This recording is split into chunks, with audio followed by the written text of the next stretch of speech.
Outside the Box Reviews, we answer the age-old question of where's the damn corkscrew? We are taking a look at the NECA Friday the 13th, the final chapter, Ultimate Jason Voorhees figure. If you saw my review on the part 3, you will probably be happy to know that this figure actually is a bit better. I think part 4 really lends itself to the Ultimate treatment, just based on the overall design of the character, and NECA's done one or two cool little things as well that made me really happy with this piece. So let's go ahead and jump right in and take a look at Jason. For accessories, just like with the part 3, I'm going to start with the ones we got previously. So we do get his machete, which is nicely sculpted. We got a ton of red there on the blade. I do have a little bit of a problem with the fact that at least on the right side of it, it's kind of missing blood in the area where I think it would be most bloody. It's not so bad on the back. We just kind of have a clean edge going up where the sharp part would be. But on this side, the blood just seems a little lacking here. It would be better if it was just covered, in my opinion. But overall, nice sculpt. We get the rivets there on the handle, looking pretty good. The handle is actually more of a brown than the black we have on the part 3, so that looks pretty nice. And I believe the standard part 4 came with this knife here, so this is another repeat. I do like the blood detail here. It has a nice kind of plunge blood effect there on the tip, and then we have a little bit of like slicing effect there on the back. There's kind of some dirt or something on the blade, which is an interesting touch, which is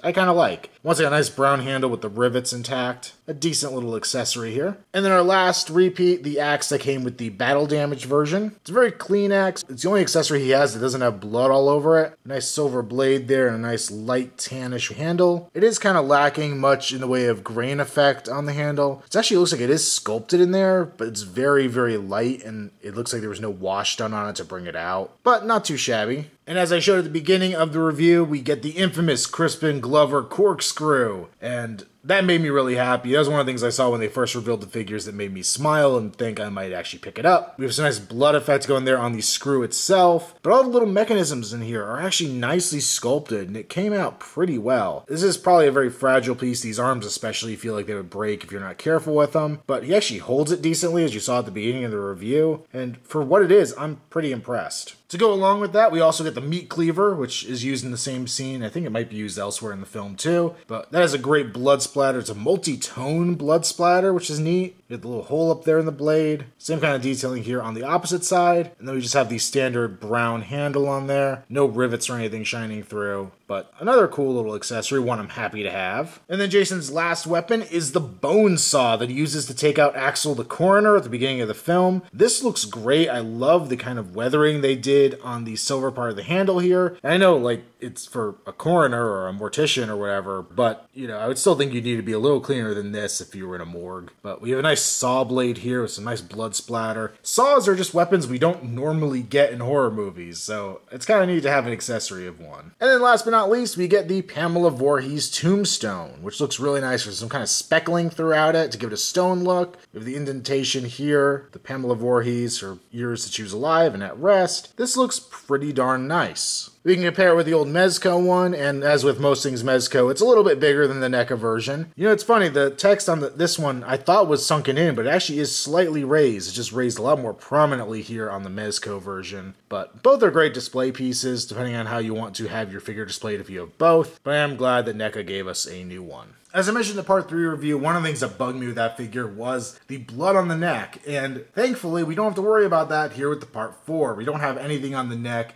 that really distinguishes this Jason from the other version. So the mask on this version of Jason looks pretty good. It's kind of that nice almond color. It's a little dirty, but not too dirty. We have the chevrons partly wearing away. The one here on the right side of his face and the one up here at the top, you can see there's just kind of the ghosted outline of part of it, and then it's red for the other part. We have the silver rivets here at the bottom.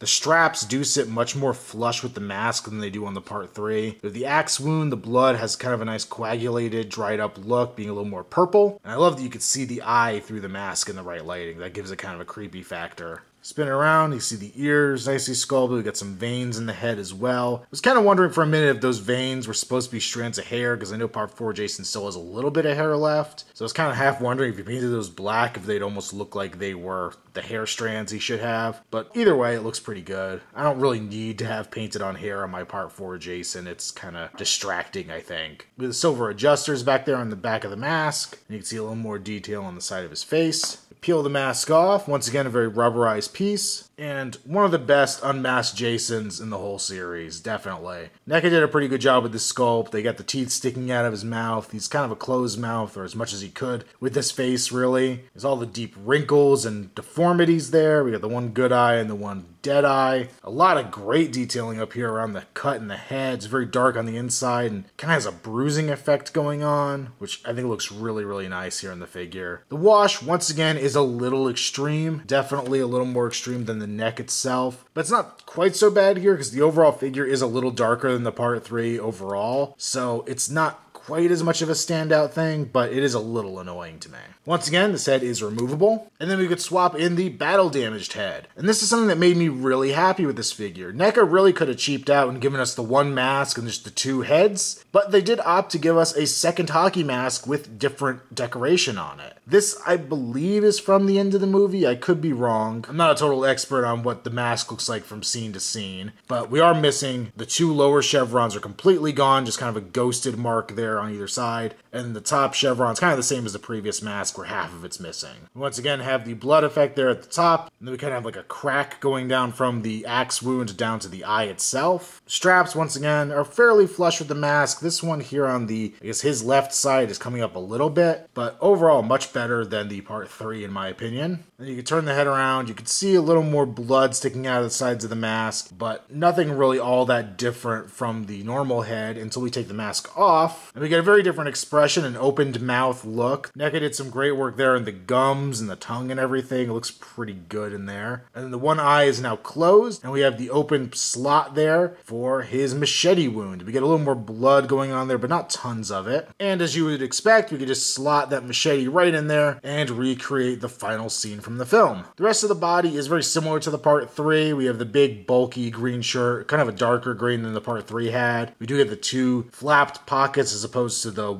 two different pockets the Part 3 had. The buttons gun down the shirt. We also get the wrinkles kind of pulling at the front of the shirt because this Jason had a little more of a gut and less of the hunchback going on. Some nice weathering on here, some kind of black washes over top. And then we get a little bit of like red misting around the chest just to kind of look like blood is sprayed on him from his victims. The back carries on pretty much the same detail. We once again do get the split in the shirt here at the bottom. You can even see the bottom button is unbuttoned. Sleeves are hard sculpted but carry on that same detail from the torso. We do get a little more exposed wrist than I think we get with the Part 4 normally. I think this might just be a reuse of the Part 3 lower arms. And then we get his hands. We get the black fingernails on there. They're very weathered up and dirty looking. We get a gripping hand here on his right. And the same kind of open hand we had on the Part 3 there on his left. The fingernails really nicely done on this one. They definitely stick out and look like a Part 4 hand. And then we also get an alternate right hand. And the only difference here is that we get a slightly tighter grip, which is really nice since Part 3 had trouble holding some accessories. We now can actually swap small and large accessories in his hand without risking kind of overextending the hand itself. I kind of wish we would have gotten a battle damaged left hand. We can stick the machete between his fingers and sort of replicate that scene, but it would have been nice to have one that was slit a little further up, kind of like what Mezco gave us back in the day. Going further down the figure, we have his brown pants. See my theory from Part 3 if you're curious on how that happened. Do have some even darker brown weathering on it. It looks like the same pants from Part 3 sculpt-wise. The same kind of pockets there in the back. You get some blood going down the leg as well as some very dark brown weathering there as well. The lower pants are a little bit cleaner, but it definitely looks like the Part 3 sculpt to me. And then the boots also look very similar. They're dark black and then they have some brown weathering there on the toe and then the silver eyelets going up the boot itself. And then we of course have peg holes once again. For articulation, we have a ball joint at the neck. You can look up and down, side to side and pivot.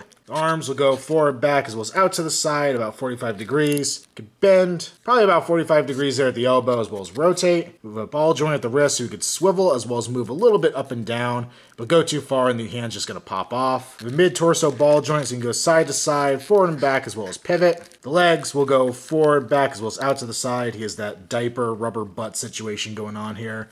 You can rotate the upper leg. Single joint there at the knee, bends close to 90 degrees, but not quite. You can swivel there as well. And that same kind of limited ball joint at the ankle because of the pant leg that we got on Part 3. And here we have the old Mezco Part 4 Jason next to the NECA Ultimate Part 4. Once again, no real reason to compare the NECA figure to the previous NECA figures because they're the same body. But the only difference between the Mezco and the NECA one, the Mezco one will always kind of have some affection from me just because it was a holy grail piece for me for the longest longest time, and even though it might be a little bit inferior to NECA's in terms of movie accuracy, it's still one of my favorite pieces, just for nostalgic reasons, I guess. And just to make my point from my previous video, here's the Part 7 NECA. And let's pan up a little bit here because goddamn this thing is oversized. I made the statement in my last video that this thing needs a redo really badly for plenty of reasons, but one big one is just how huge it is compared to the current NECA Friday the 13th figures. So this Part 4 Ultimate figure really redeems itself from the Part 3. I actually waited a long time to pick this figure up because I was so disappointed in Part 3. And fortunately I had a friend that had picked this guy up and was able to tell me, hey, it's actually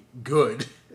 It doesn't have a lot of the same mistakes. So definitely going to give this one a recommend. I am happy that they did Part 4 right. I love the accessories he comes with. There's still a couple things that I wish would be added to it, but overall, he has a lot of cool stuff and a lot of cool ways to pose him with different methods of killing people. I love that NECA actually went the extra mile and gave us the 2 different masks from the 2 different scenes. Both the heads work well on this figure. They really wish they would tone it down with the wash a little bit on these figures. They just seem to be going way too overboard with it. But overall, a nice figure. Worth picking up. Maybe not quite so worth picking up if you already have the other 2, unless you really need those extra accessories. But some of my favorite deaths in Friday the 13th are like the corkscrew kill and things like that. So it kind of hits me in that soft spot of the kind of accessories I'd be willing to pay extra for. And as of recording this video, we are just around the corner from San Diego Comic-Con. I am really hoping for some more 7-inch Jason reveals. I already mentioned the Part 7 would be the one that I really would like to see done. I mean, hell, getting a Part 8 or a pre-Uber Jason from Jason X would be cool too, just to get figures that have never made it into the line before. And I guess Part 5 would also be in that same boat as another figure that's never been produced in 7-inch scale, and it would just kind of help us collectors kind of fill out the ranks of our Jasons. I know those are lesser loved movies, so I can kind of imagine why that might not happen. But we got Part 5 in the retro line, so who knows? And in terms of horror from here out with NECA, as far as I can think of offhand, the only thing on the horizon is more Chucky. But I'm very excited about the Ultimate Chucky figure. We haven't gotten a good Chucky really ever in 7-inch scale. I'm hoping he is actually in scale and not like the figure that came out with the retro line, which I guess is actually getting a normal release soon too, is more 6th scale than it is even in scale with the retro figures. So I'm just hoping they can make Chucky small enough while still keeping the detail high and the accessories awesome. But we shall see. Make sure you follow me on Facebook, link below. Also check me out on Instagram, username Outside the Box Reviews. Make sure to subscribe to this channel and like this video if you haven't already. And until next time, this has been our Outside the Box Reviews.